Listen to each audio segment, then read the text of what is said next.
मोजां इउटिउबार मोजां निउस होबाय थायो बर'नि जारिमिनफोरखौ बिथाङानो फोसावगासिनो बिखे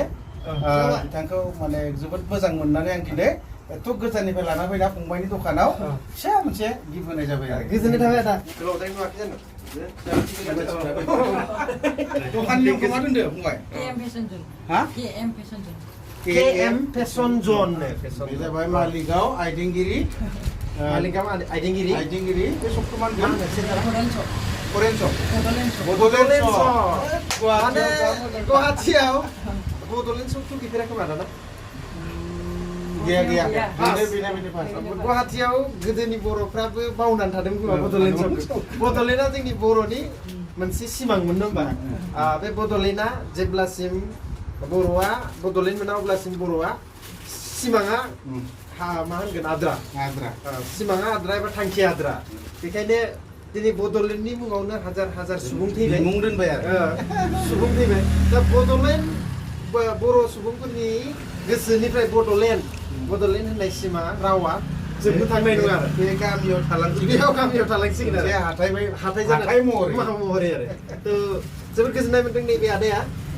मोननैसो बाथ्रा बुंगोन मानो होनबा बे नैबे ओनसोलाव बे पाहार मोनसे बे ओनसोलनि सायाव माखासे बाथ्रा बुंगोन आदाया बे बाथ्राखौ बुंनो थाखाय आं खावलायगोन केमेराया एसे खाथियाव फैदो जाहाथे साउन्ड खोनायो माने नैबे दखाननि बर' सासे लाइमोन उन्दै सेंग्रा उन्दैथार नुदों बिथां बे फंबाया जे गुवाहाटी बायदि जायगायाव गंसे दखान खुलिबाय जिनि दखान आरो थिग खम थायो जोंना जि दखानफ्रा खिन्थु गुवाहाटी बायदियाव गोबां बेरायबाय खिन्थु बारा जि दखान बर'निफ्राय नुनो मोनाखै बायदि दखानफोर दङ आंनि नोजोरावनो थिग दिनै बे फंबायनाव फैबाय आरो बे आदाया आंखौ सासे गाव मा साननानै जे आंनो दिनै दुर्गा फुजानि मुङै लंपेन्ट गांसे गस्ला गांसे गावनि अननायजों होबाय थ' आदाया बिनि सायाव एसे बुंगोन आरो बे फंबायनि दखानाव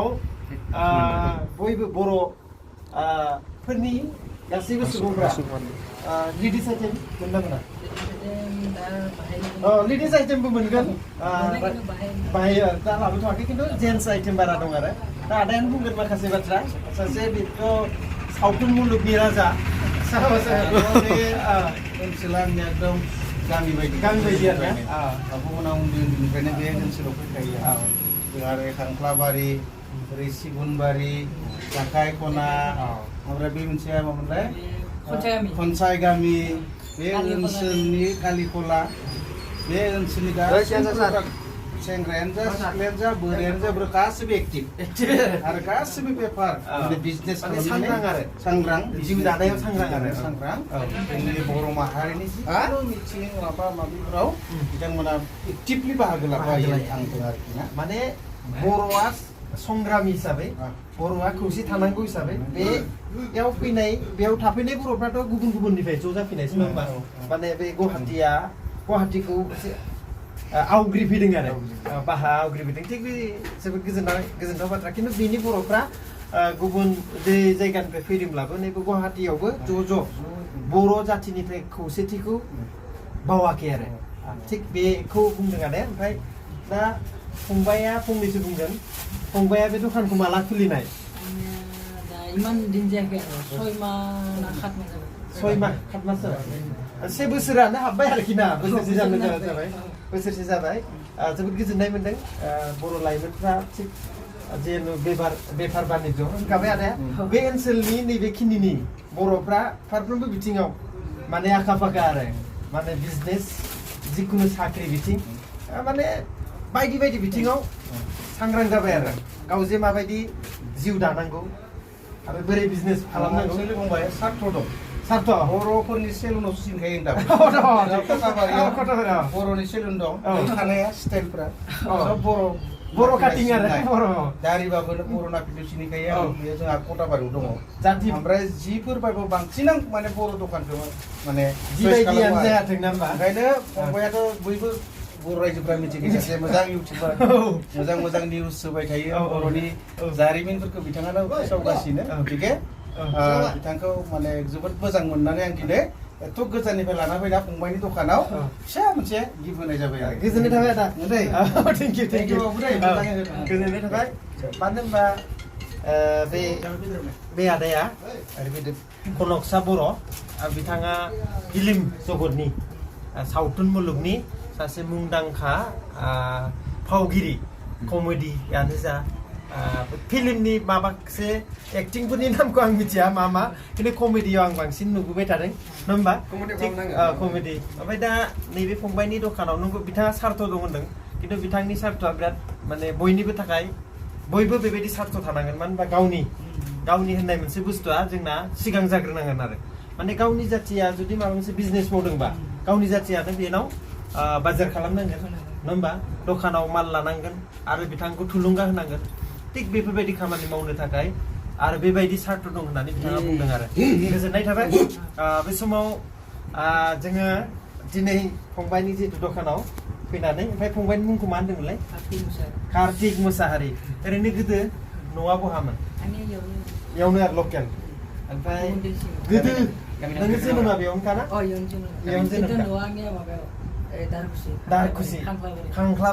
दारखुसि खांख्लाबारिनि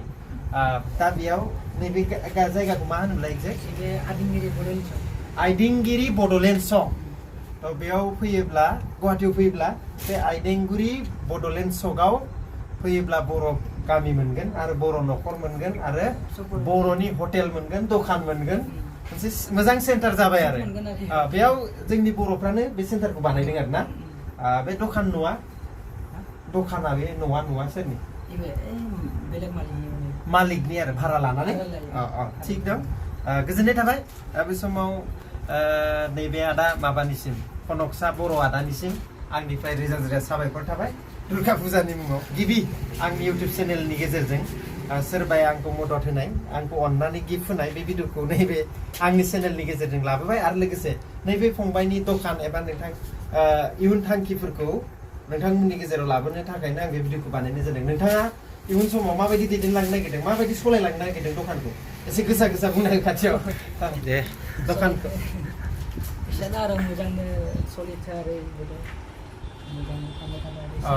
फंबाया बेबायदि निउसफ्राव बा माबाफ्राव बुंफेरिखाय एसे गोनो गोथो जादों नङा होमबा बिथाङा थांखिया बेनो जे मोनसे बेफारखौ मोजां बेफार मावनानै गावनि जिउ थांना थानायनि लामा लानो नागिरदों आरो बिजनेस होनोब्लाथ' लाब लुकसाननि गेजेरजों खस्थ' खालामनायनि गेजेरजों जाखागोन खिन्थु फंबायनि दखाना मोजां सोलिगोन आं मोजां मोनदों आरो मोजां ब्रेन्डनि जि गस्लाफोर मोनो आरो जिहेतु जों गुवाहाटि नोगोराव गिदिर मालिकफ्रा माखौ गाननानै बेरायो थिग बे दखानावबो बेबायदि मोजां ब्रेन्डनि माल मोनो आंबो मोजां ब्रेन्ड जिहेतु जोंबो सासे रादाबगिरि नालाय ब्रेन्डफोरखौ सिनायो थिग नैबे ब्रेन्डखौ जि आंनि लुगैनाय आं गाननाय बे ब्रेन्डखौ नैयाव मोनफैनो मोननानै गोजोननाय मोन्दों बयखौबो खावलायबाय बर'आ बर'नि मोनसे बेबायदि दखानफ्राव फैनानै बर'खौनो मदद खालामनांगौ आरो बेयाव दखानाव हाबफैनांगौ आरो बिथांनिफ्राय गाननाय जोमनाय बायनांगौ होननानै आं खावलायबाय गोजोन्थों